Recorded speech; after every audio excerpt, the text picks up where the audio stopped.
Today in this video I'm gonna explain how to hard reset Samsung Galaxy S22 Ultra. Start by pressing the power key plus volume down and select the power off option. Connect your phone to the computer using the Type-C cable. Simultaneously push volume up and power button. Release all buttons when the Samsung logo appears and wait for the recovery mode menu to appear. Navigate to wipe data or factory reset using the volume keys and accept it by pressing the power button. Then go to factory data reset using the same navigation buttons. Select reboot system now using the power button.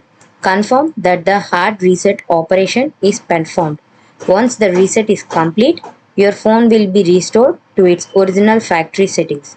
Follow the on-screen instructions to set up your device.